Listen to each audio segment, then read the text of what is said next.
அரசு மருத்துவர் கத்தியால் தாக்கப்பட்ட விவகாரம் தொடர்பாக மிகவும் சர்ச்சையை ஏற்படுத்திய நிலையில், பரபரப்பை உண்டாக்கிய நிலையில், கிண்டியில் உள்ள மருத்துவமனைக்கு நேரில் சென்று காயமடைந்த மருத்துவரை சந்தித்து ஆறுதல் கூறிய பிறகு முன்னாள் அமைச்சர்களான ஜெயக்குமார், முன்னாள் சுகாதாரத்துறை அமைச்சர் விஜயபாஸ்கர், முன்னாள் அமைச்சர் வைகை செல்வன், முன்னாள் விருகம்பாக்கம் தொகுதியின் எம்எல்ஏவாக இருந்த VN ரவி உள்ளிட்டோர் சந்தித்து வந்த பிறகு பேசிய காட்சிகளை நாம் பார்த்தோம். தொடர்ந்து நமது செய்தியாளர் சாமுவேல் எபினேசர் இணைகிறார். சாமுவேல், அவர்களை சந்தித்து வந்த பிறகு முன்னாள் அமைச்சர்கள் என்னென்னவெல்லாம் கூறினார்கள்? விஜயபாஸ்கர் பேசியதை நாம் கேட்டோம். ஜெயக்குமார் என்ன சொன்னார்? சொல்லுங்க. மோகன், அதாவது இங்கு மருத்துவமனையில் அனுமதிக்கப்பட்டு தீவிர சிகிச்சை பிரிவு சிகிச்சை பெற்று வரக்கூடிய மருத்துவர் பாலாஜி அவர்கள் நேரில் சந்தித்து நலன் விசாரித்து பின்னர் செய்தியாளர்களை சந்தித்த அமைச்சர்கள், முதலாவது அமைச்சர் ஜெயக்குமார் அவர்கள் செய்தியாளர்களை சந்தித்து தெரிவித்தது, தற்போது இருக்கக்கூடிய திமுக ஆட்சியில் மருத்துவர்கள் மற்றும் அரசு ஊழியர்களுக்கு பாதுகாப்பு இல்லை என்று, அதே போல தற்போது அரசு தமிழகத்தில் இருக்கக்கூடிய கட்டிடங்களுக்கு கருணாநிதி அவர்களுக்கு சேரும், அதே போல திருவுருவ சிலைகளை வைப்பதில் தான் நான் கவனம் செலுத்தியது, அதற்கக்கூடிய நபர்களுக்கு பாதுகாப்பு வழங்கவில்லை என்றும், அதே போல தற்போது தமிழகத்தில் சட்ட ஒழுங்கு சீர்கேடு இருப்பதாகவும் தற்போது அவர் குற்றம் சாட்டியிருக்கிறார்.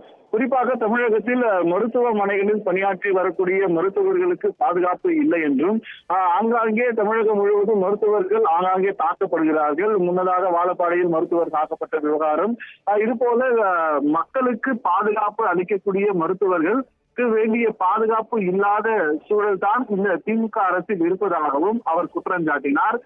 அதாவது இவர்கள் தமிழகத்தில் இருக்கக்கூடிய சட்ட சீர்கேட்டை கவனத்தில் கொள்ளாமல் தற்போது கலைஞர் கருணாநிதி அவரது பெயரில் வைக்கப்பட்டிருக்கக்கூடிய மருத்துவமனையிலே மருத்துவருக்கு பாதுகாப்பு இல்லை என ஜெயக்குமார் குற்றம் சாட்டியிருக்கிறார். அது மட்டும் இல்லாமல் காலை முதலே இங்கே மருத்துவர்கள், அதாவது மருத்துவருக்கு நியாயம் கேட்டு அவரை கத்தியால் தாக்கிய நபர் மீது வழக்கு பதிவு செய்ய வேண்டும், உடனடியாக அவருக்கு நடவடிக்கை எடுக்க வேண்டும் என வலியுறுத்தி காலை முதலே இங்க இருக்கக்கூடிய மருத்துவர்கள், செவிலியர்கள், அதாவது மருத்துவ மருந்தாளர்கள் என அதாவது வேலைநிறுத்த பணியில் தொடர்ந்து ஈடுபட்டு வருகின்றனர். இந்த நிலையில் அவர்களது கோரிக்கையும் உடனடியாக தமிழக அரசு ஏற்க வேண்டும் என்றும் அவர் தனது பேட்டி வாயிலாக தெரிவித்திருக்கிறார். அதாவது மருத்துவர்கள் முன்னதாகவே தமிழகத்தில் இருக்கக்கூடிய அரசு மருத்துவமனையில் மருத்துவ பற்றாக்குறையானது நிலவி வருகிறது. இந்த மாதிரியான சூழலில் தற்பொழுது மருத்துவர்கள் வேலை நிறுத்தத்தில் ஈடுபடுவதால் நோயாளிகளுக்கு சிகிச்சை அளிக்க முடியாமல் நோயாளிகளுடைய நோயை கருத்தில் கொண்டு உடனடியாக தமிழக அரசு மருத்துவருடைய கோரிக்கையிலும் நிறைவேற்ற வேண்டும் என்பது அதாவது இங்கே வலியுறுத்தப்பட்டு வருகிறதாகவும், சார்பில் அதிமுக சார்பில் தொடர்ந்து மக்கள் பாதுகாப்பு மற்றும் சட்ட ஒழுங்கு நிலைநிறுத்த வேண்டும் என்பது வலியுறுத்துவது தொடர்பாக அவர் தெரிவித்திருக்கிறார். மோகன். சாமுவேல் எபினேசர், குறிப்பாக மருத்துவர் தாக்கப்பட்டதை தொடர்ந்து கிண்டியில் உள்ள கலைஞர் நூற்றாண்டு உயர் சிறப்பு மருத்துவமனைக்கு யார் யாரெல்லாம் முக்கிய பிரமுகர்கள் யார் யாரெல்லாம் மருத்துவரை சென்று சந்தித்து ஆறுதல் கூறியிருக்கிறார்கள், நலம் விசாரித்திருக்கிறார்கள் என்பது குறித்து பதிவு பண்ணுங்க.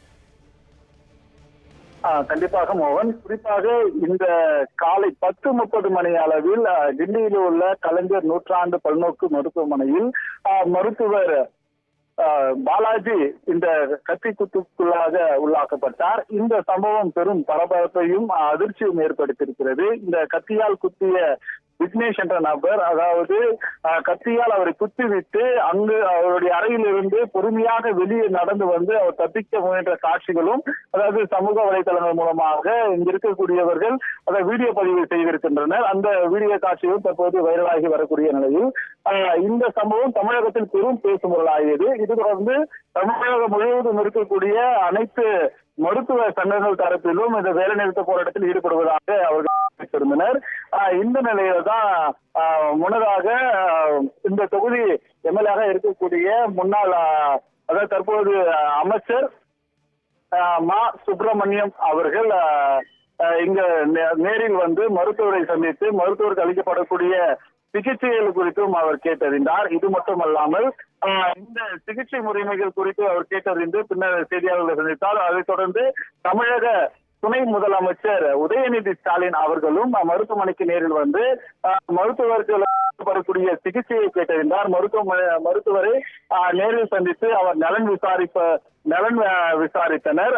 இதைத் தொடர்ந்து தற்போது அதிமுக சார்பில் முன்னாள் அமைச்சர் குமார் மற்றும் முன்னாள் அமைச்சர் விஜயபாஸ்கர் மற்றும் முன்னாள் அமைச்சர் அதாவது உள்ளிட்டோர் இங்கு அதாவது முன்னாள் அமைச்சர்கள் இந்த சம்பவ இடத்துக்கு மருத்துவமனையில் அனுமதிக்கப்பட்டிருக்கக்கூடிய மருத்துவர்களுடைய நலனை குறித்து அவரது உறவினர்களிடமும் அதாவது அவருடைய உறவினர்களிடமும் தொடர்ந்து ஆறுதல் தெரிவித்து வந்த நிலையில் தற்பொழுது இந்த இடம் பார்த்தோம்னால் கொஞ்சம் பரபரப்பான சூழலே நிலவி வருகிறது. ஏனென்றால் இங்கு 100க்கும் மேற்பட்ட காவல்துறையினரும் பாதுகாப்பு பணியில் ஈடுபட்டு வருகின்றனர்.